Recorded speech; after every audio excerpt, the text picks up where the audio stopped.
Hi everyone, it's QuickyBaby and welcome back to World of Tanks, and today I'm looking at the worst tier 10 tank in World of Tanks. It is of course German, it has to be, right? It is the Rheinmetall Panzerwagen. This is the tier 10 German light tank, and it currently has the worst win ratio of any tier 10 vehicle inside the game on both the European server and also on the Russian server as well. So it's not just that the dominant German player base are rushing to be able to get towards a light tank first and then not actually knowing that playing light tanks is probably one of the most tricky classes to play in the game. It's happening on the Russian server as well. And you think that most players pick their nation's tank to try and go towards. About 70% of players actually pick their nation's tank for the first one that they decide to go for inside the game. If you're one of those players as well, let me know. Did you pick your nation's tank to be able to go towards if you're lucky enough to have your nation's vehicles in the game? Of course, when I first started in World of Tanks, the Brits weren't in the game back in 2010 while I was playing in closed beta. So I was going towards the German heavies because tiger, tiger, tiger. That's not what today's video is going to be focused on. Today's video is going to be focused on just why this vehicle has such an abysmal win ratio. And can you see anything here? There are 10 light tanks in this game of World of Tanks on Malinovka, and 5 of them on the enemy team are French, and 4 of them on my team are French as well. Yeah, I think you might be seeing why this vehicle is getting such poor win ratio, and that is because its statistics are just not what you really need to be dominant inside the game. Look at this absolute clown car that's just driven probably about 800 meters across this map, nearly managed to make it into our artillery. And if they had made it into our artillery, to all intents and purposes, the enemy artillery would have counter-batteried them, and then we wouldn't have had artillery to be able to get us through the rest of this battle. That is what the EBR can do. The EBR can just go incredibly fast. It's also very agile. Its wheels allow it to go pretty much as fast backwards as it can forwards.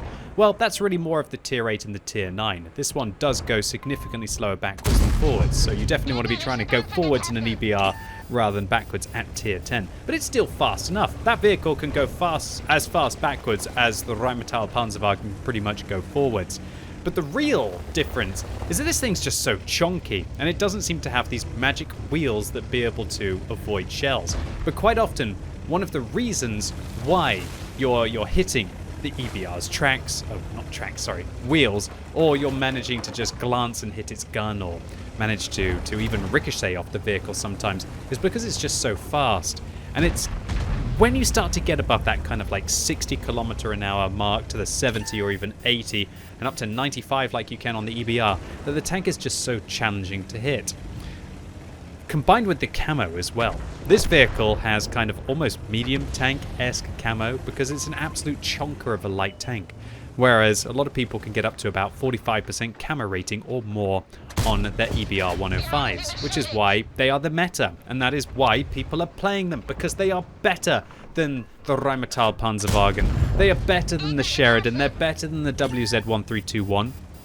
And unfortunately, when your game is poorly balanced, then a paradigm is created. And in this case, it is French light tanks. The wheelies, which get matched up against regular vehicles, although they were so overpowered that in ranked, the Wargaming decided to only allow EBRs to get matched up against EBRs.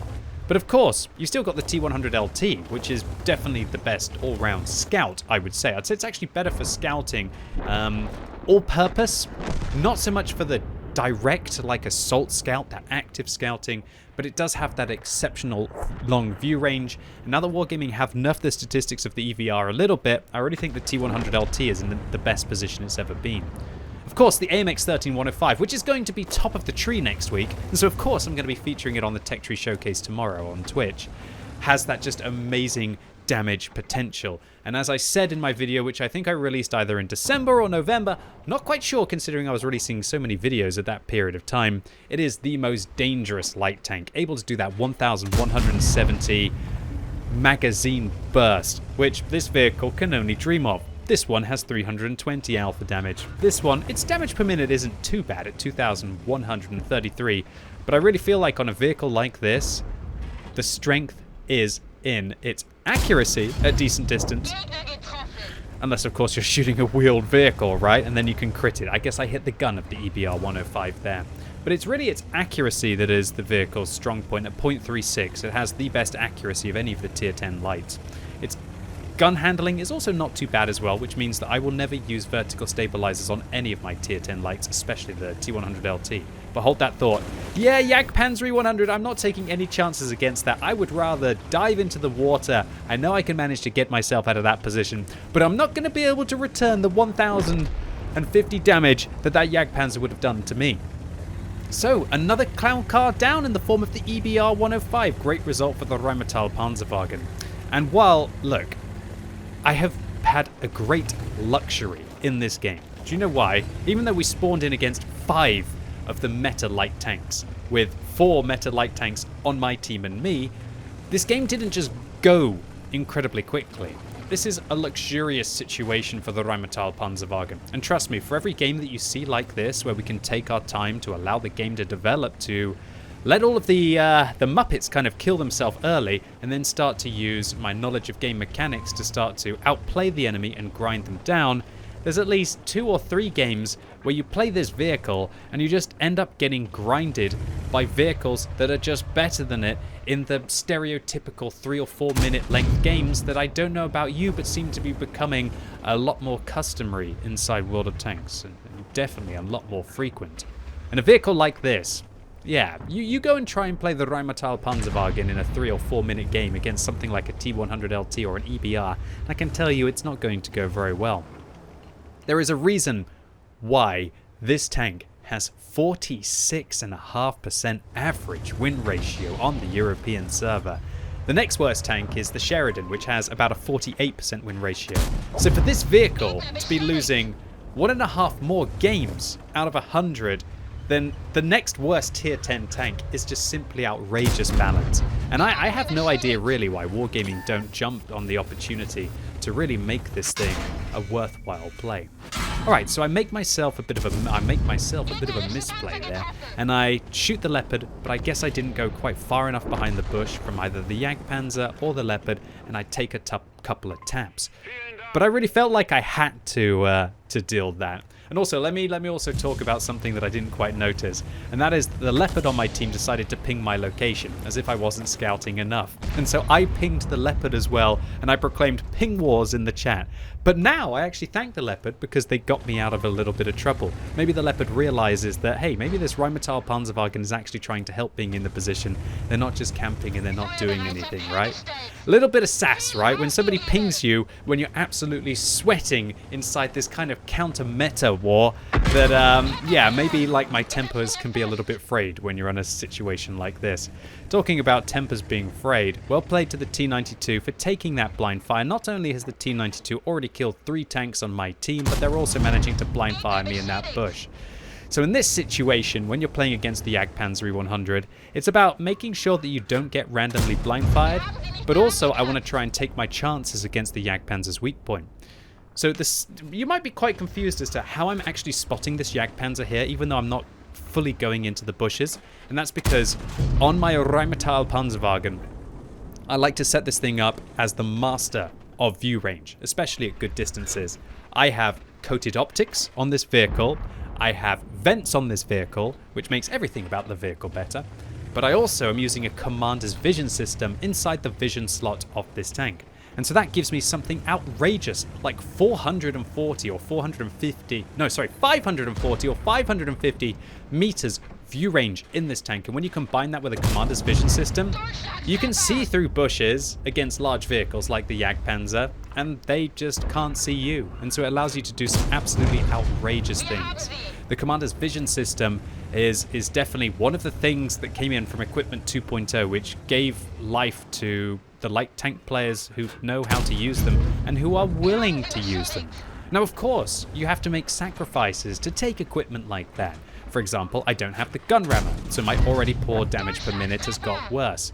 And I'm also not using vertical stabilizers, and so I can't be so dynamic and fire on the move. So you'll see me stopping, albeit for a second or two, to be able to deliver those shells. Whereas if I was using the vertical stabilizers, then I would have to stop for substantially less than that. But I still feel like this is the only chance that you really have in your light tanks, is to become the master of something. Is it worth boosting up the damage per minute of a vehicle like this when you really aren't ever going to be in those kind of all-in fights? And if you find yourself in an all-in fight, what are you doing? That was quite a good shot there to be able to lock down the tracks of the UDES. And yeah, it doesn't look like he's doing too well against the IS there. I put another cheeky shot into his side. And will the IS-7 be able to finish him off? Or is it actually me who's going to have to finish off? Nah, good job, the IS-7 did.